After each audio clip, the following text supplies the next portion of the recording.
cosa que pasa. Ben, queridísimo e atentísimo público, por que me reides de atentísimo? Non estás atentos, la estás pensando nas vosas cousas.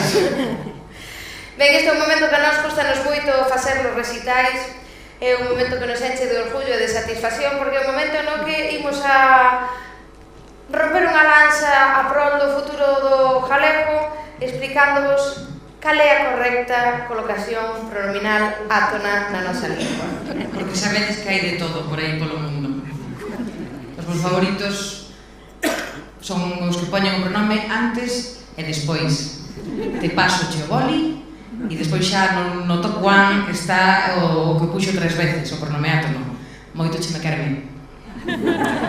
Ben, nós somos conscientes, como andamos moito por Galicia, de recital en recital, somos conscientes de que o gran mal do galego oral actual é basicamente que a xente non ten nin puñetera idea de como se coloca o pronome átono. Vos sabedes, vos sodes xente instruída, e xo vos vexo na cara que sodes xente leída, sabedes está o pronome tónico en gallego, que se non hai fallo con el, ti, el, nos, vos, nosotros e vosotros, así 4 vellos que quedan en Lugo.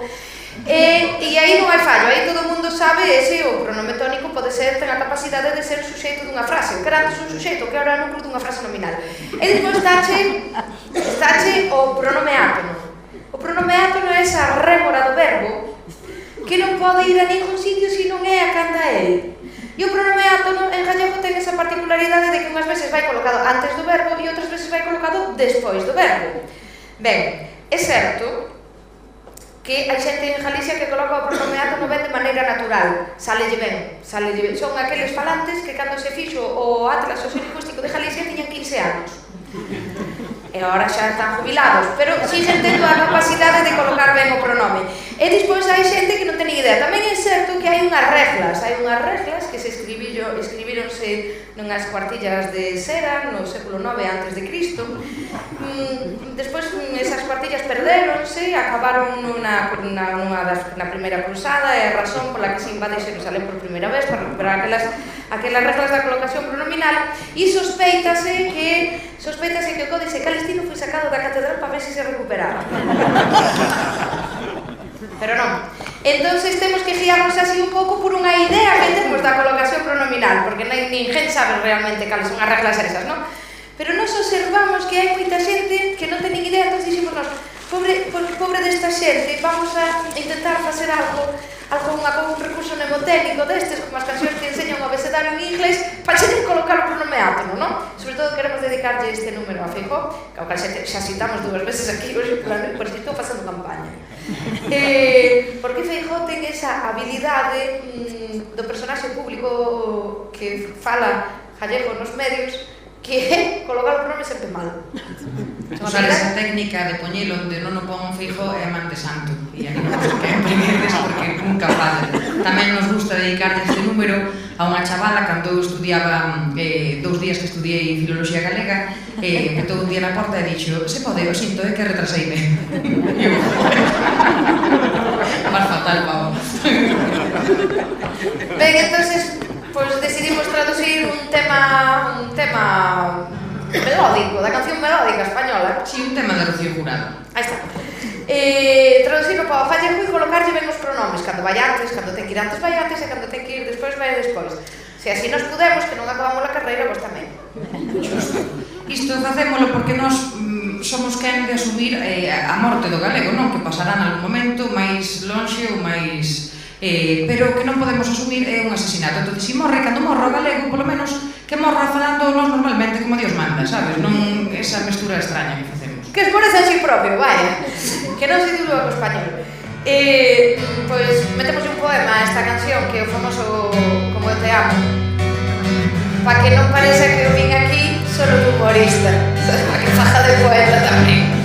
É un poema de Lucía Aldama. Como eu te amo. Antes do verbo. Este verbo, non?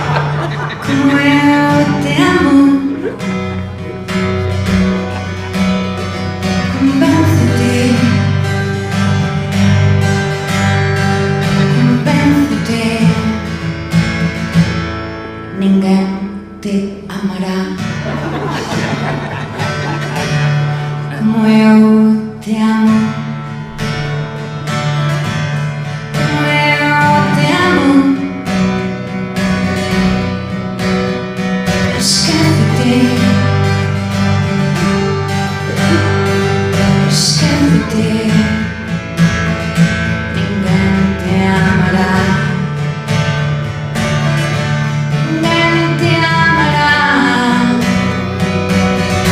Ninguém, porque eu amo-te com a força das marés.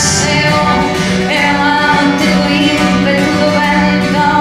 Eu que te amo na distância e no tempo. Eu amo-te com a alma e com a carne. Eu que te amo como um neno a chorar. Eu que te amo como homem o seu recordo. Eu que te amo en puro verbo y en silencio. Eu que te amo de una forma sobrehumana. Que ben que existo. Que tranquilidade comprobar que me mentín aquel día que dixen que a ti se inventaran o xullo e as mareas. Como é a poesía, que tiro dela para celebrar inverno na túa cama e nin sopramos candeas nin nada. Tanto ten esa postura da boca non a merece o aire.